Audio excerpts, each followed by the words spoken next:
Hello my friends, Mina Geek here. If you've seen my videos before, you know that Windows 98 and I have a relationship. For those who are here for the first time, welcome.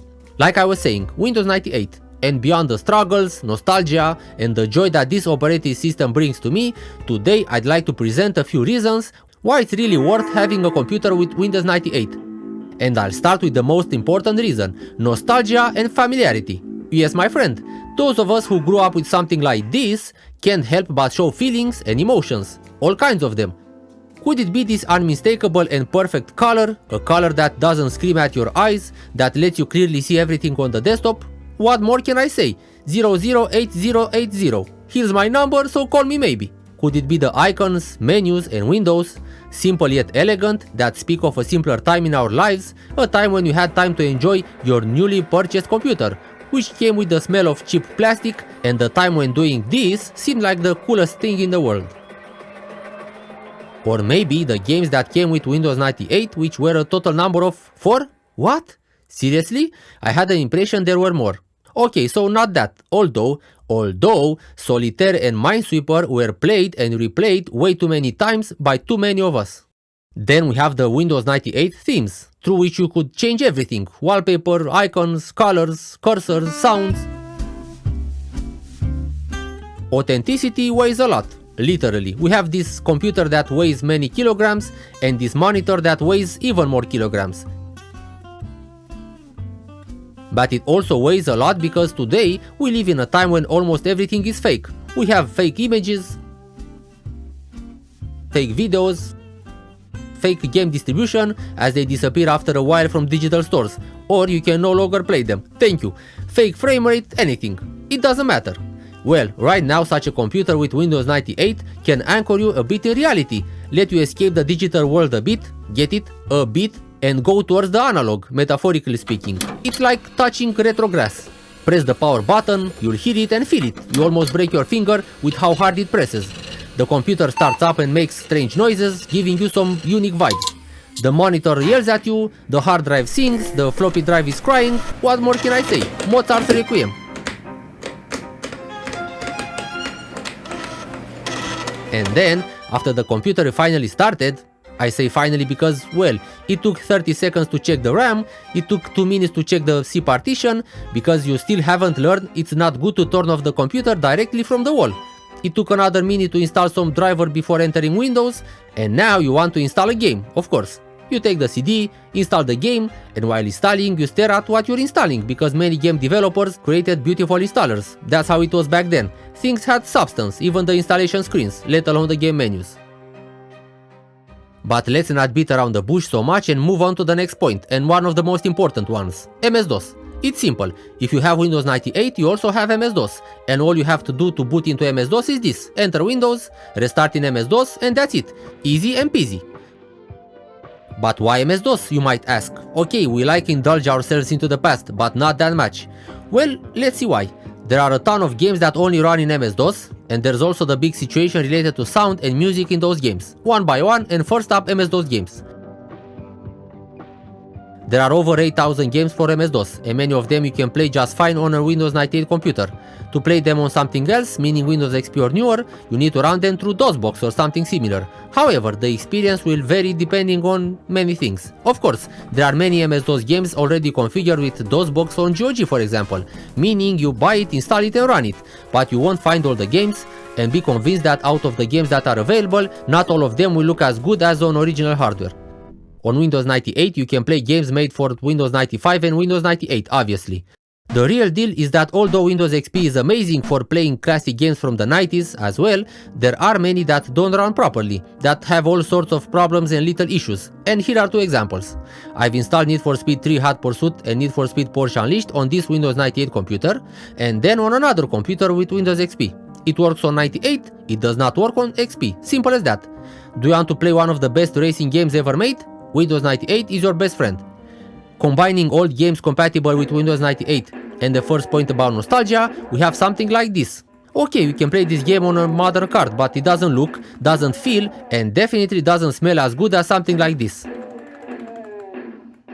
One of the strongest reasons to use Windows 98 is 3D effects, more precisely the Voodoo video cards.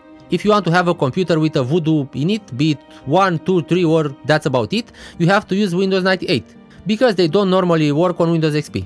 For those of you that don't know exactly what I'm talking about, when you say 90s gaming, you say 3DFX, Voodoo. There was nothing bigger or cooler, because yeah, Voodoo 1 brought hardware acceleration for games into our lives and nothing was ever going to be the same. Without going into too many details, and because a good video is worth more than 1,000 words, I leave you for a bit with this excellent video about the Need for Speed series and Voodoo video cards from my friend Alex. You can find this video in the description.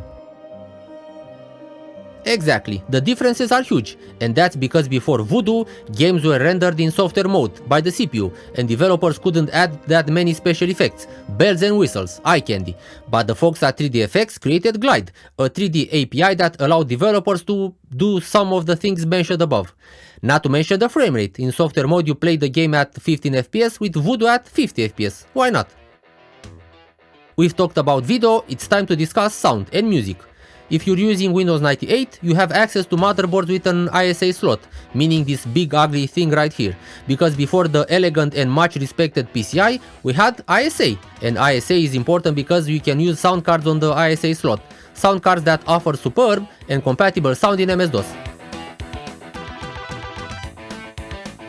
If you don't have an ISA sound card, you need a PCI sound card that has Sound Blaster 16 emulation or something similar, so that you have sound in many MS-DOS games.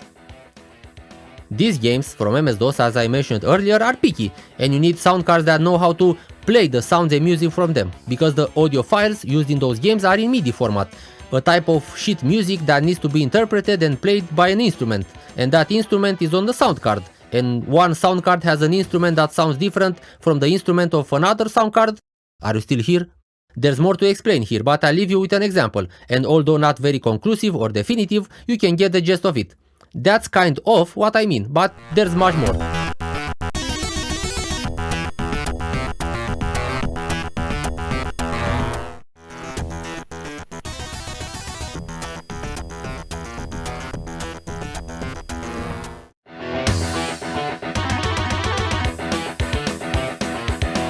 There is a very large and very passionate community formed around Windows 98, covering hardware, software and gaming. And you can find these communities everywhere, from old chat applications to Discord, YouTube and various sites like Vogons, Facebook. Anyway, Facebook is from the Windows 98 era, so it's fitting. The beautiful part about the Windows 98 community is that this community is beautiful. Nobody yells at you, nobody asks you for 10 pages of logs to offer you a solution, and nobody sends you to read the 500-page manual. No, my friends, you find everything quickly. So, in this Windows 98 world, you'll find people who make mods for applications and games, who create fixes, you'll find people who restore computers from that era. Of course, many retro events are also held, LAN parties, play parties, parties in general. You're welcomed, and yes, you can bring your CRT too if you wish, and if you can still carry it around. Now, if you only have space or money for just one computer, then Windows 98 can help you, because it runs on anything made in the 90s or early 2000s. The slowest computer is Windows 98's best friend. My recommendation would be a Pentium 3 CPU and a Voodoo 2 or Voodoo 3 video card, but these can be a bit pricey, which is why I warmly recommend a Socket 478 platform with a Pentium 4 at any speed below 2000 MHz and with any video card from the early 2000s, any GeForce 2, 3 or 4, even the MX versions. Besides this, and what I'm saying now is a big opinion of mine, you might disagree of course, but the components from the Windows 98 period will surely last longer than those from the Windows XP one. The motherboards, CPUs, video cards and sound cards will last for generations, fewer parts made better, just like the older cars. But we didn't gather here to just listen to what I have to say. No, my friends, I also called similar-minded geeks to share some of their opinions regarding the question, why use a Windows 98 computer? Thank you very much to everyone who answered the higher calling and opened their hearts and knowledge regarding the subject. I was pleasantly impressed both by how many responded and by the responses. Huge props. Now, leaving aside the whole compatibility thing and others, we still end up at feelings in the end. It feels different when you play a game the way it was meant to be played, Nvidia, on an old computer that creaks, screeches and resets out of the blue if you give it a punch, on a real video card so it looks right, without any kind of emulation, everything displayed on a cute little CRT monitor where the pixels are beautiful and delicious, having an ISA sound card to hear those clean MIDI sounds, if you have a good sound card, of course. Thank you everyone for watching. Please consider subscribe if you want to see more videos like this in the future, and until next time, don't forget about Windows 98 and be nostalgic.